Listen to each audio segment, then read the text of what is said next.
All right, guys. I know you love talking with each other. But let's bring it back together. And as I get ready to speak here, first off, I'm not the pastor here. If you're new and you don't like me, Dave's the pastor here. He's in Colorado with his wife, Allie, for a wedding this weekend. So come back next week, even if this doesn't work out for you. But I'm always glad to be here. I'm always really excited to be with you. I love this church. So let me pray before getting started. Lord Jesus, may you speak to us tonight. May you use my words, my reflections to speak true words into our lives so that we can be light to the world and be doers of righteousness and justice. We ask this in the name of your Son, Jesus. Amen. Well, it's been a rough week this week. I don't know if you guys read the news, but if you do, even if you don't, you probably have heard some of the news. And probably the biggest is that Brad and Angelina finally broke up. I couldn't believe it. It's like the end of an era. You know, they're so beautiful and successful and beautiful, and they have 6 kids, and they've been together like ever since Mr. and Mrs. Smith came out, which I never even saw, but they're just such a wonderful couple, and it's over. Couldn't believe it. It's probably the one thing that everybody knows happened this week, the end of Brangelina. But I was also perusing some of the other headlines because I like to keep up to date. So some of the admittedly less important things that happened this week that I noticed was something about Wells Fargo, and I guess that what happened is the executive leadership of this bank put such high sales expectations on their employees that their employees couldn't meet them, and they started creating fake accounts for people. So they actually started taking, money out of people's accounts and opening up new accounts and moving the money over without telling them, and then charging fees to the new account without telling anybody, and they did it 2 million times in the last 5 years. So that just came out, but it's not that big of a deal. You guys don't have to worry, because that same executive leadership is figuring it out, and they're going to retire soon anyway with a couple $100 million in their pockets, and they've fired 5,500 low-level employees. So that's not a big deal. So some other news I noticed. I noticed that President Obama made an executive order to increase the number of refugees that the United States was going to accept this year by 29%, which a lot of people were upset about, because that extra, we're going from accepting about 85,000 to 110,000 refugees in our country this year, apparently. And that extra 25,000 is going to make a huge impact on the 300 million people that already live here. It's an extra refugee for every 12,000 people. But that actually wasn't that interesting to me. Small news. There was also something about some routine police work in Tulsa and in Charlotte. And I say routine, I heard that a couple black men got shot and killed by the police this week. And the police shoot and kill about 1,000 people a year in our country. And we're right on pace to hit that target this year. It's not increasing, it's not decreasing, it's just holding steady. And you would think that we would be used to it by now, but for some reason there were some riots in the streets. But anyway, I want to go back to the big news. I like my news like Brad and Angelina, because it's moderately interesting, and we can chit-chat about it at the parties over the weekend.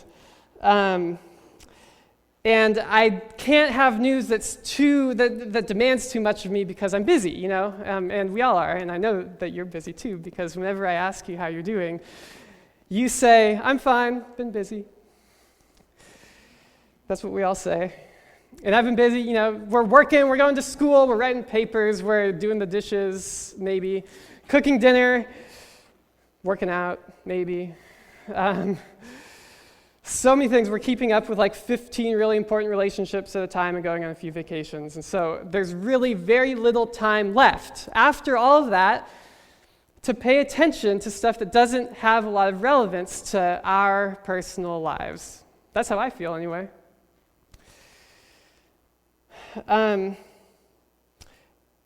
I have been thinking, I was wondering, should I be uncomfortable with the fact that I don't want to know about more serious things that are happening in the world? And I decided probably not. There are actually theologians who I think agree with me. One of them is Martin Luther. He says that the normal, just sort of run-of-the-mill, usual way of people behaving is that they live, he used Latin, but he said, we're incurvatus in se, we're curved in upon ourselves. And that's just the normal way that people are, and so you should expect that. And if you fall in that category, that everything in your life is just sort of curving in on itself towards you, that's normal. Wait, hold on. Actually, I got that slightly wrong. Sorry. What he actually said, Martin Luther actually said, is that sin is incurvatus in se. That's what it was. Martin Luther said that sin can be defined in a person when they see everything in their lives curving in towards them, moving towards them, spiraling in towards them. And so when we approach life this way, as we do, he would say that we're like pre-programmed to be this way, to be self-interested, selfish, self-referential, and just sort of try and make everything about us. This is just normal, according to Martin Luther. But when we live that way, as we do, it's hard to get real worked up about things that don't have immediate relevance to us. And it's hard to feel passionate about things that don't matter directly to me. And it's hard, I'm certainly not going to become an advocate for things that don't matter directly to me. God talks a lot about justice in the Bible. He cares deeply about it. In fact, in Psalm 89 and 97, it says that righteousness and justice are the foundation of God's throne.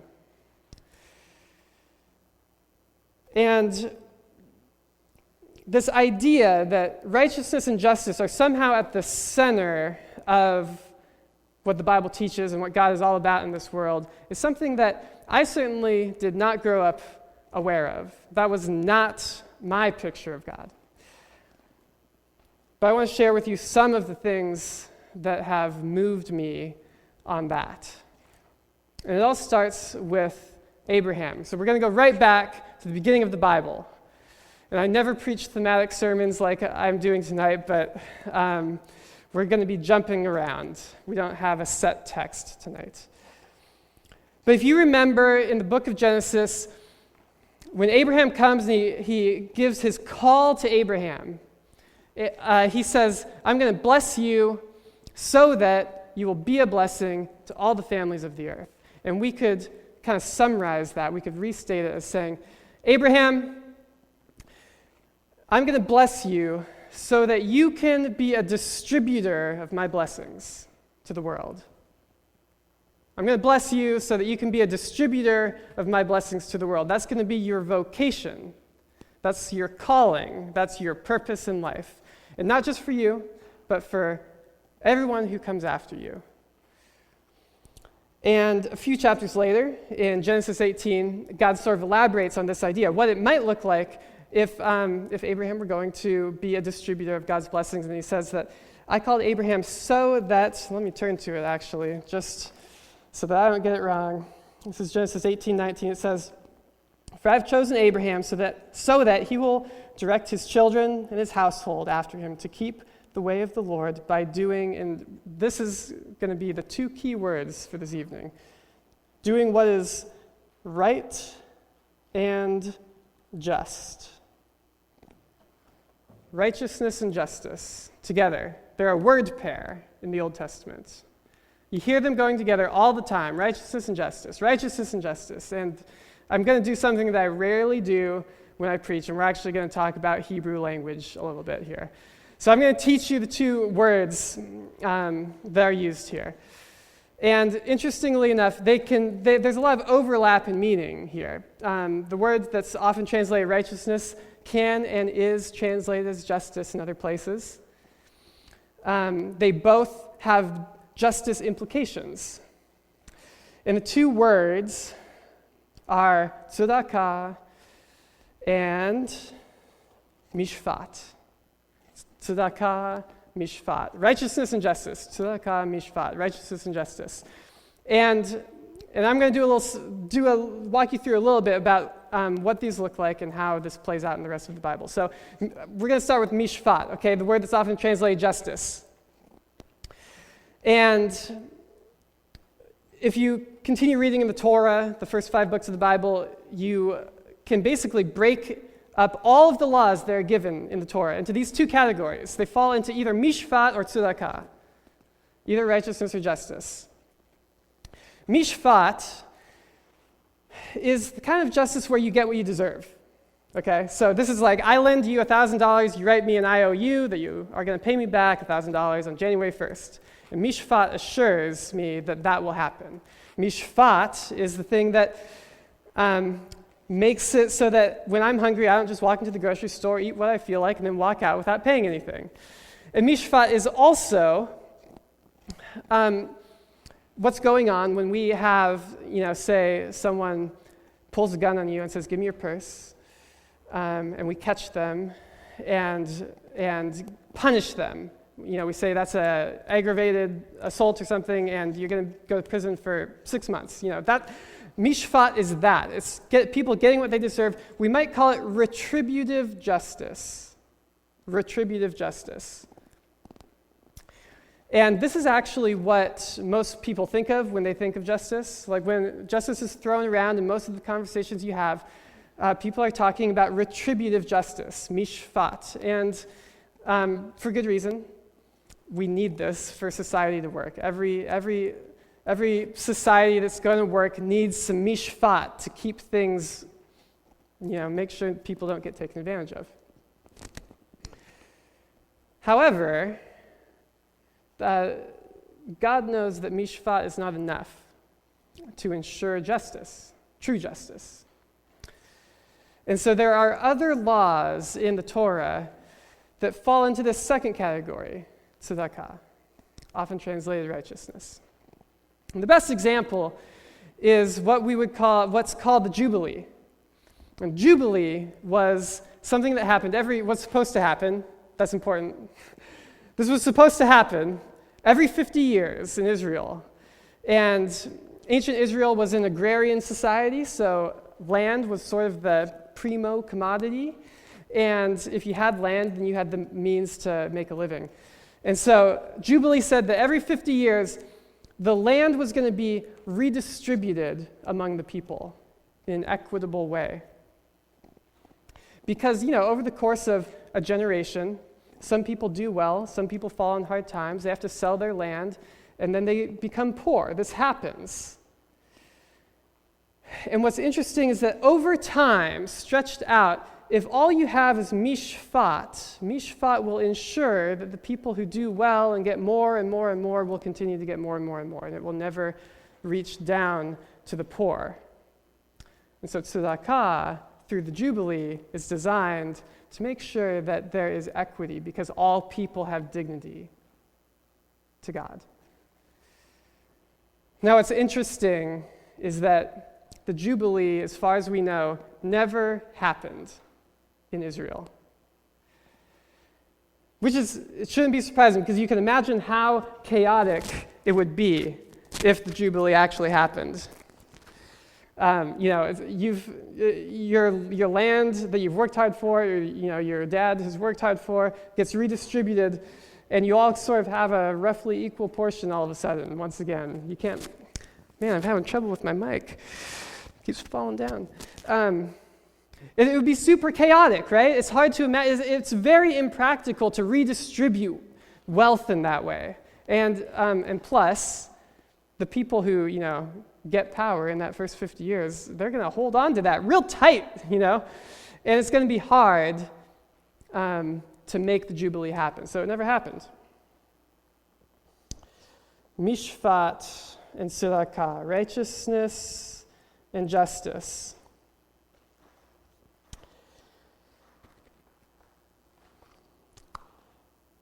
I wonder, as we move forward in the Bible, how this is going to play out. When you get to Jesus, actually no, before we get to Jesus, I just want to ask this one question. Who is tzedakah for? Is it for the powerful and the privileged? Or is it for the weak and the powerless and the poor and the disadvantaged and the oppressed? It should be obvious that tzedakah is for the poor and the oppressed. Righteousness and justice, they actually describe one another. We might call what happens when these two things come together righteous justice. God doesn't just want justice in the world, he wants righteous justice. It's his character is righteous and just. And as human beings created in his image, we are supposed to reflect that into the world. These two things, righteousness and justice, they're all over the prophets. Again and again, as you get through the prophets in the Old Testament, God is telling the people of Israel through the prophets that they have sinned by not doing mishpat and tzedakah together. They've maybe done one, they've maybe done mishpat, but they have not done tzedakah. The real crux of justice is doing tzedakah. And so we leap forward into the New Testament, and Jesus comes on the scene, and I wonder what he preaches. What's it going to sound like? Luke 4 has his first sort of public speaking engagement. And Jesus goes to the synagogue, like the church. He goes in and he takes the scroll of Isaiah. And this is what he reads. The Spirit of the Lord is upon me, because he has anointed me to preach good news to the poor. He has sent me to proclaim freedom for the prisoners and recovery of sight for the blind, to release the oppressed, to proclaim the year of the Lord's favor. And incidentally, the year of the Lord's favor, that's a translation, basically, of the year of Jubilee. Tzedakah. That's the message of Jesus. When he first comes on the scene, and he first starts preaching, and he says, what am I about? This is what I'm about. Tzedakah. Righteous justice. In the book of John, the very beginning, you'll remember that it says of Jesus that he came embodying grace and truth. Grace and truth. And when I hear grace and truth, I'm thinking actually righteousness and justice because of this.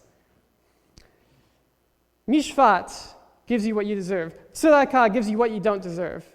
Truth makes sure that people get what they deserve. Grace makes sure people get what they don't deserve. And so there's this echo in the character of Jesus of a person who fulfills the law of God. Mishpat and tzedakah. My favorite thing, when I just kind of noticed this week. What do you think Christians, the very first Christians did when they saw Jesus resurrected, received the Holy Spirit? What do you think the first thing the book of Acts tells us they did is? Well, I think I'll turn right there and I'll read it right now from Acts chapter 2. I wasn't even planning to. This is what it says.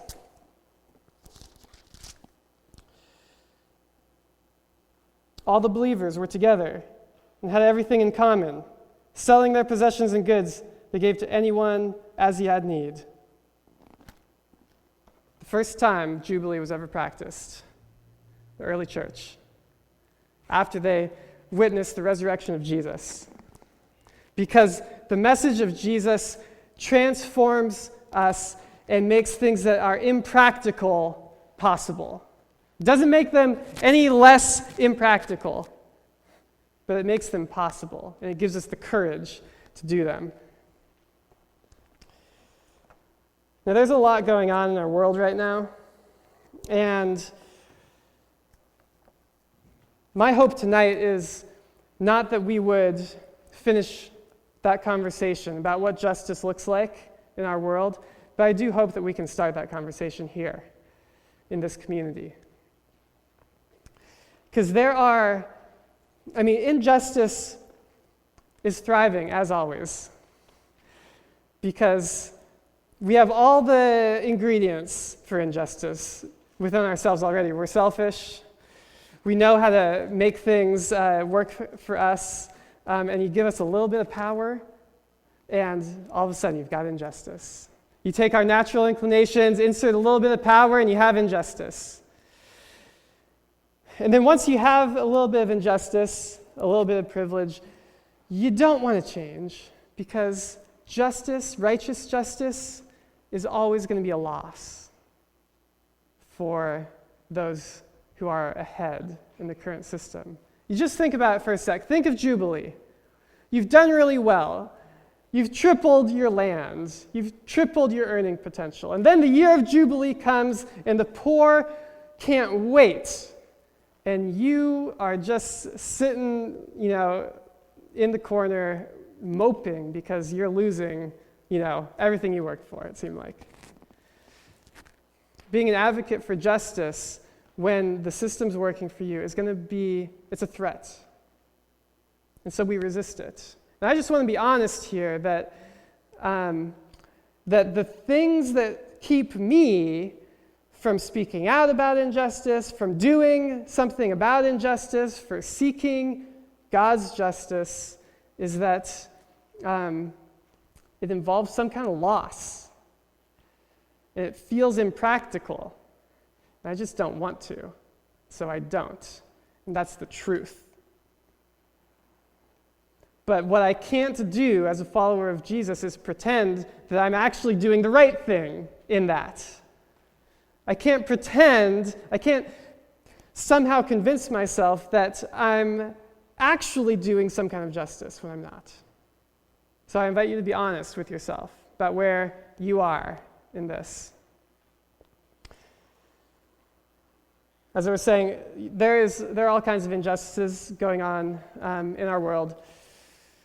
Our country right now is having a very difficult conversation about race, as you know.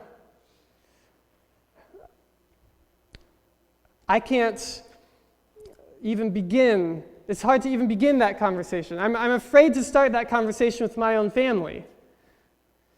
Maybe you are too.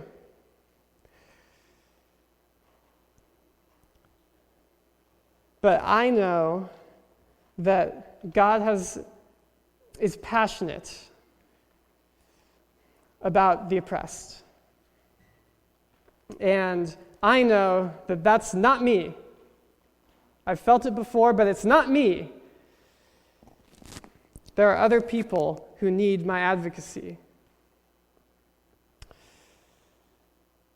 There are other things going on in our world. There are Syrian refugees. There's a huge refugee crisis. There are 60 million refugees in the world, apparently. 11 million child refugees. In other countries, if we lived in Europe, this would be the primary issue of justice right now. But in our country, and you can disagree with me, this is totally fine. I hope that being a community that's all about big conversations, that we can have this. I think if we avoid the conversation on race, we are avoiding the center of the conversation about justice in our country. I think that's unavoidable. And one of the things that we often do, one of the things that we slide into is we get really passionate about smaller issues, which allow us to ignore more central issues. We can't do that. My wife was telling me the other day, she was walking along downtown somewhere, and someone up in their window had a thing about Black Lives Matter, but then there was also a march going by about Save the Elephants. And there's just some dissonance here. Not that, it's like, there are lots of things that are important. We do have to make some judgments about what really needs Jesus' message. And so I hope we can engage in conversations about Black Lives Matter because, for this reason, the issue is that some people believe very strongly that their lives are not being shown to matter equally. That's all we're saying. And Christians' ears should perk up, and we should be able to engage. I know that some people are going to be offended that I brought that up in the sermon, even as minimally as that. There are other issues too. There are issues of economic corruption and greed on Wall Street. There are so many things. There are issues going on in your workplaces of managers taking advantage of their underlings. Maybe you. There are so many places where this comes to bear. And Jesus is calling us to be his light in the world. And I wonder, can we be the light of the gospel and not be doers of righteous justice?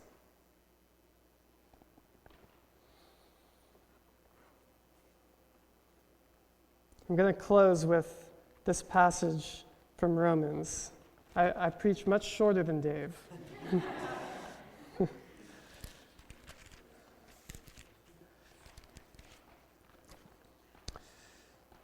Hear this.